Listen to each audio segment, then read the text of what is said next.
इन पेशे खिदमत है आज का खबरनामा।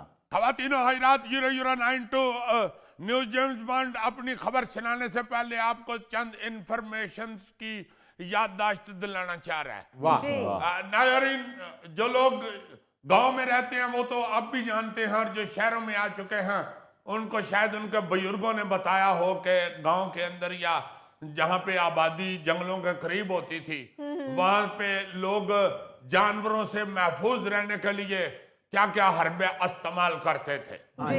सबसे पहले आपको ये बताता चलूं कि मच्छरों से दूर रहने के लिए पाथियां जलाई जाती थी या कचरे को आग लगाई जाती थी। तो धुआं की वजह से मच्छर भाग जाते थे। चिड़ियों को भगाने के लिए खेतों के अंदर पुतले नस्ब किए जाते हैं। इसी तरह जानवरों से महफूज रहने के लिए लोग फिर घरों में कुत्ते पालने शुरू हो गए, और फिर जंगली सूरों से और हाथियों से और गीदड़ों से बचने के लिए उनको अपनी आबादियों से दूर रखने के लिए लोग ढोल बजाया करते थे। या खाली बर्तन बजा के उनकी आवाज निकाल के तो जानवरों को डरा के दौड़ाते थे। आपको एक नई खबर सुनाने लगा हूं, आपकी हंसी नहीं रुकेगी कि जदीद टेक्नोलॉजी ने क्या क्या चीजें निकाल ली हैं। जापान के अंदर खबर कुछ यूं है। आई एम सॉरी, मैं खबर सुनाऊंगा। खबर अब शुरू हो रही। हाँ, अब खबर शुरू होने लगी है। पहले मैंने आपको बताया कि इंफॉर्मेशन देने लगा है न्यूज जेम्स बॉन्ड। खबरें कम है, कमर्शियल ज्यादा है। नहीं हम तैयार हैं। आप सुनाएं। आपका बहुत शुक्रिया। हम तैयार हैं। मैं आप जैसे पढ़े लिखे लोगों के लिए ही खबर लेके आता हूँ। गौरी साहब, आपको तो मैं पढ़ा लिखा इंसान समझता हूँ तकरीबन। यही तो आपकी गलती है। मेरा मतलब है कि सुनाए, खबर सुनाए। वाह जी, खबर कुछ यूं है जी। जापान में भालुओं को आबादी से दूर रखने के लिए भौंकने वाले ड्रोन्स तैनात कर दिए गए। और सुनाओ। वाह वाह वाह। एक तो ड्रोन आपके यहाँ इस्तेमाल होते हैं ना वीडियो फिल्म बनाने के लिए, हाँ जी। अब भौंकने वाले ड्रोन्स आ गए हैं। ड्रोन्स में स्पीकर्स लगाए गए हैं जिनसे शिकारी कुत्तों के भौंकने की आवाज चलाई जाती है, जो रीछों को खौफजदा करके वापस जंगल में भगा देती है। इसके अलावा ड्रोन्स में फायरिंग और धमाका खेज मवाद फटने की भी आवाजें चलाई जाती हैं। ये जेड़ा भौंकण वाला ड्रोन है जी, बेच भी करदा है।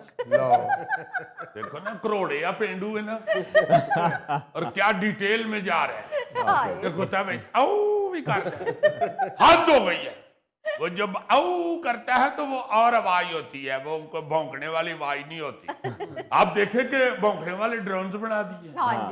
रिच बेचारे तो पागल हो गए होंगे। पहले तो कुत्ता वेखते इंजन दौड़ते, हुण बेचारे इंजन करते फिरते। बल्कि वो सोचते होंगे कि यार पहले तो दौड़ने वाले कुत्ते हैं, उड़ने वाले कुत्ते कित्थों आ गए। जेम्स बॉन्ड, इस ड्रोन दे च बैटरी पैंदी है या इनू हड्डी पानी पैंदी है? आई एम सॉरी, बैटरी ही पैंदी है। वाह।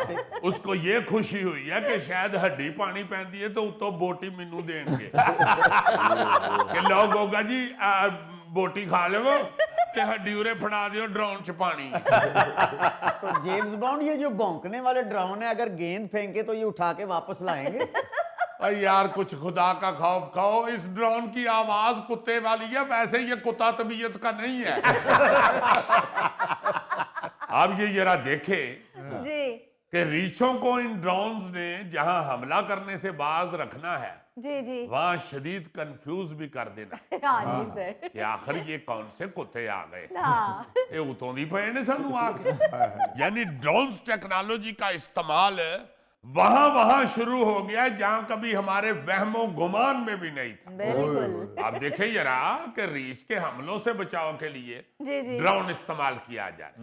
कहां रीछ के हमलों से बचाव के लिए आग के अलाव रोशन किए जाते थे, बाढ़ लगाई जाती थी, कहां बंदूकें पकड़ के फायरिंग करके आवाज निकाल के रीछों को दौड़ाते थे, और अब कहां पे ड्रोन बेचारे भौंकण वाले ड्रोना दे अगे लाके दौड़न दे। लेकिन यार इस तरह से तो रीछ बिल्कुल नफसियाती मरीज बन जाएगा। तो चलो, उन्होंने कौन सा पाकिस्तानी मदारियों की तरह रिछ की लड़ाई करानी होती है।